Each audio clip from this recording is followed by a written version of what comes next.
Hello beautiful people, welcome back to my channel.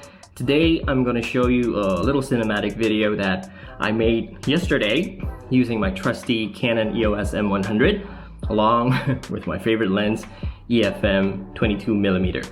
So what's interesting about this video is I created it using the standard picture profile. So I didn't use any flat profile or probably cine style that a lot of people do.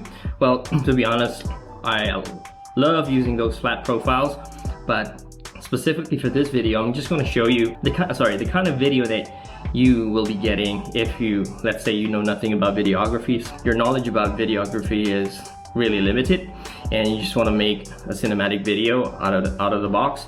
So basically, when you get the camera out, you hit record, this is what you will get. And then after that, I'm going to be sharing 5 simple tips that you can follow along to create probably the same kind of video or probably a better one. So without further ado, let's get to the video.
So yeah, what do you think about the video?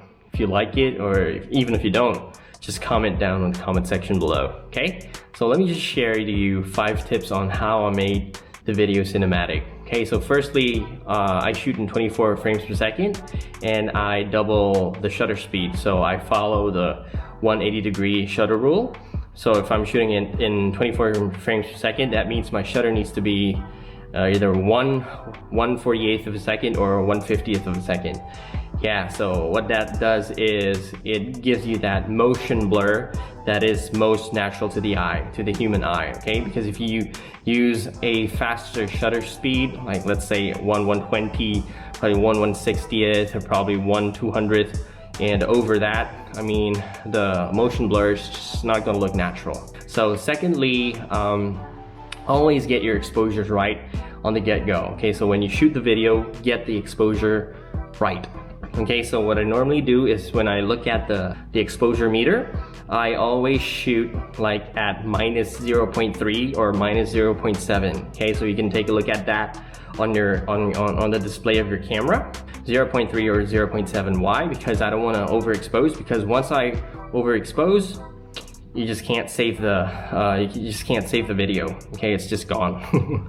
The whites is going to be just washed out and all that. But if I underexpose it just the hair, I mean, I can like bring back the highlights later in post.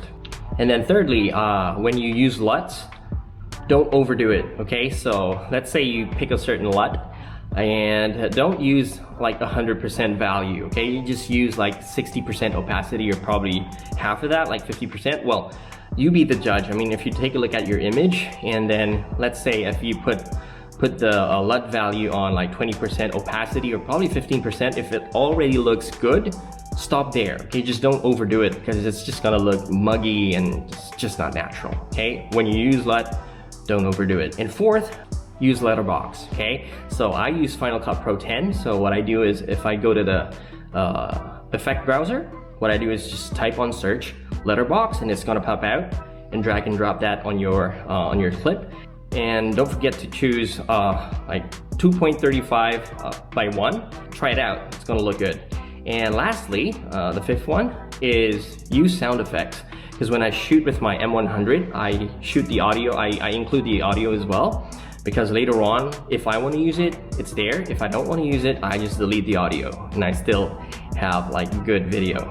Yeah, that's the reason why. On the video that you just saw, it's much more showing about the environment, so you want the audience to feel like they're there.